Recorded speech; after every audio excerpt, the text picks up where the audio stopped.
Hi hello అందరూ ఎలా ఉన్నారు? హోప్ అందరూ బాగున్నారు అనుకుంటున్నాను. Welcome back to my YouTube channel Komala diaries. ఈరోజు ఈ వ్లాగ్ వచ్చేసి ఏంటంటే ఫ్రమ్ స్క్రాచ్ కోకో పౌడర్ అనేది ఎలా ప్రిపేర్ చేసుకోవాలో చూద్దాము.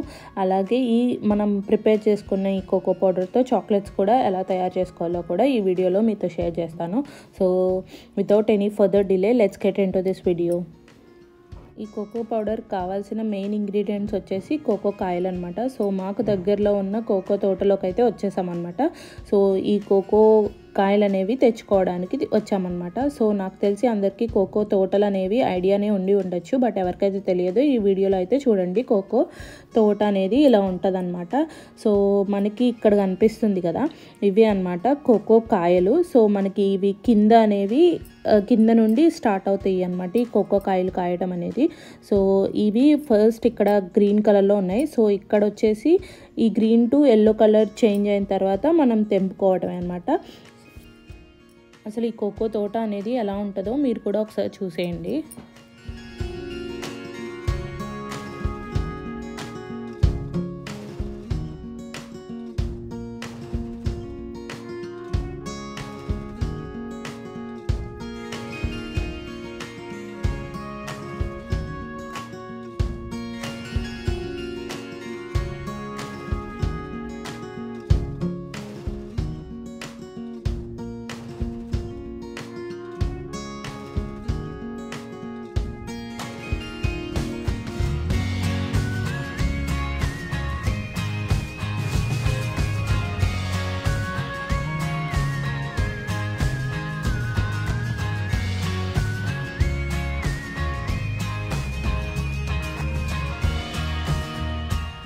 సో చూసేసారు కదా మీరు కూడా నాతో పాటు కోకో తోట అనేది అసలు ఎలా ఉంటుందా అని చెప్పేసి. నెక్స్ట్ వచ్చేసి ఇంకా మేము కోకో కాయలు అనేవి తెంపుకున్నాం అనమాట. ఇక్కడ నేను 4 కాయలు అనేవి తెంపుకున్నాను కోకో కాయలు. సో ఇవి తీసుకెళ్ళి కోకో పౌడర్ అనేది ప్రిపేర్ చేసుకున్నాము. సో ఇంకా మేము ఇంటికి తీసుకొచ్చేసిన తర్వాత ఈ కాయల్ని ఇంకా ఇలాగా హాఫ్ కింద కట్ చేసామన్నమాట. సో దీని లోపల గింజలు అయితే ఇలా వైట్ కలర్లో ఉంటుంది. సో కస్టర్డ్ యాపిల్ ఉంటుంది కదా, సో మనకి కస్టర్డ్ యాపిల్ లోపల టెక్స్చర్ ఎలా ఉంటుందో సేమ్ దీని టెక్స్చర్ కూడా అలాగే ఉంటుంది. ఇక్కడ వచ్చేసి ఇంకా నేను 2 కాయలు అనేవి తీసుకున్నాను కోకో కాయల్ని. సో అవి మిడిల్లో కట్ చేసేసి ఇలాగా ఈ సీడ్స్ అనేవి సపరేట్ చేసేసుకున్నాను అనమాట. ఇప్పుడు వీటిల్ని మనం సన్ డ్రై చేసుకోవాలన్నమాట. సో ఒక ప్లేట్ తీసుకుని దాంట్లో మనం స్ప్రెడ్ చేసేసుకోవాలి ఈ గింజలు అనేవి. సో ఈ గింజలు అనేవి మనకి 10 to 15 days వరకు ఎండబెట్టుకోవాలన్నమాట. సో గింజలు వచ్చేసి బాగా ఎండబెట్టుకోవాలన్నమాట. సో ప్రాపర్గా గింజలు అనేవి ఎండకపోతే మనకి పౌడర్ అనేది కొంచెం చేదుగా వస్తుంది. అలాగే పౌడర్ కలర్ కూడా మనకి డిఫరెంట్గా వస్తుంది అనమాట. సో అందుకని మనం ఈ గింజల్ని ప్రాపర్గా ఎండబెట్టుకోండి. సో ఇక్కడైతే నేను ప్రాపర్గా ఇలా ఎండబెట్టేసుకున్నాను 15 days. ప్రాపర్గా ఈ గింజలు అనేవి 15 days ఎండబెట్టుకున్న తర్వాత నెక్స్ట్ వచ్చేసి ఒక ఎంటీ ప్యాన్ తీసుకుని దాంట్లో ఈ గింజలు వేసేసి ఇలా కలర్ అనేది చేంజ్ అయిపోయేదాకా ఒకసారి డ్రై రోస్ట్ చేసేసుకోండి. సో డ్రై రోస్ట్ చేసుకున్న తర్వాత ఈ అవుటర్ లేయర్ అనేది మనకి సపరేట్ అయిపోయి ఇలా కాఫీ బీన్స్ లాగా ఉంటుంది అనమాట. మనకి అవుటర్ లేయర్ సపరేట్ అయిపోయిన తర్వాత సో ఆ కాఫీ బీన్లా ఉన్న వాటిల్ని మనం ఇంకా మిక్సీ అనేది చేసేసుకోవాలన్నమాట.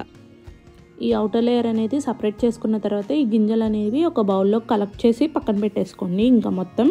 సో ఇక్కడ మనకి క్లియర్గా కనిపిస్తున్నాయి కదా, same as it is coffee beans ఎలా ఉంటాయో అలాగే ఉన్నాయన్నమాట. సో వీటిని మనం ఫైన్గా పౌడర్ అనేది చేసేసుకోవాలి.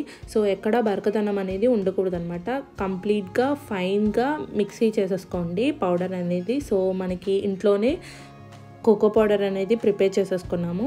సో ఈ కోకో పౌడర్తోనే నేను చాక్లెట్స్ అనేవి ప్రిపేర్ చేయబోతున్నాను అనమాట. సో ఆ రెసిపీ కూడా చూపిస్తాను మీకు.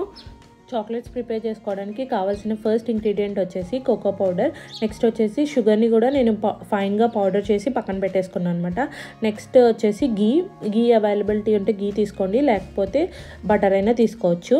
నెక్స్ట్ వచ్చేసి నేను ఇక్కడ బాదం అలాగే పిస్తాని చిన్న చిన్న పీసెస్ కింద కట్ చేసి పక్కన పెట్టేసుకున్నాను. సో ఇప్పుడైతే ప్రిపరేషన్ ప్రాసెస్లోకి వెళ్ళిపోదాం.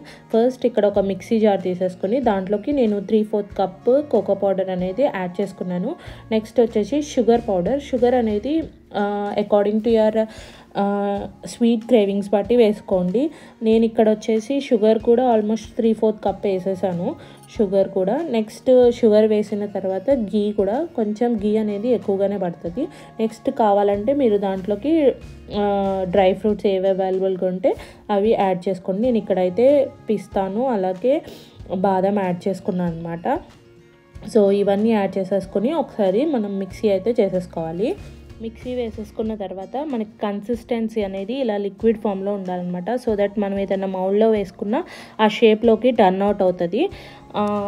నెక్స్ట్ వచ్చేసి నేను ఇలా షేప్స్ అనేవి తీసుకున్నాను అనమాట. ఇవి వచ్చేసి సిలికాన్ మౌల్డ్స్ మనకి అమెజాన్లో అవైలబుల్గా ఉంటాయి ఈ చాక్లెట్ మౌల్డ్స్ సిలికాన్వి. సో వాటిలోకి నేను స్ప్రెడ్ చేసేసుకున్నాను అనమాట. ఈ చాక్లెట్ మిక్స్ అంతా ఈ షేప్స్లోకి స్ప్రెడ్ చేసేసుకున్న తర్వాత దానిపైన కొంచెం పిస్తా అలాగే బాదం అనేవి యాడ్ చేసుకున్నాను అనమాట, జస్ట్ డెకరేషన్ కోసం. యాడ్ చేసేసుకున్న తర్వాత వీటిల్ని మనం ఆల్మోస్ట్ 8 hours ఫ్రీజ్ చేసుకోవాలి. ఫ్రీజ్ చేసుకున్న తర్వాత మనకి ఎమ్మీగా చాక్లెట్స్ అనేవి రెడీ అయిపోతాయి అనమాట. సో ఈజీగా ఇంట్లో మనం కోకో పౌడర్ అలాగే చాక్లెట్స్ కూడా ప్రిపేర్ చేసుకోవచ్చు. సో మీకు కనుక నా వీడియోస్ కనుక నచ్చినట్టయితే లైక్ చేయండి, షేర్ చేయండి, అలాగే నా ఛానల్ని సబ్స్క్రైబ్ చేసుకోండి. Thank you for watching this video.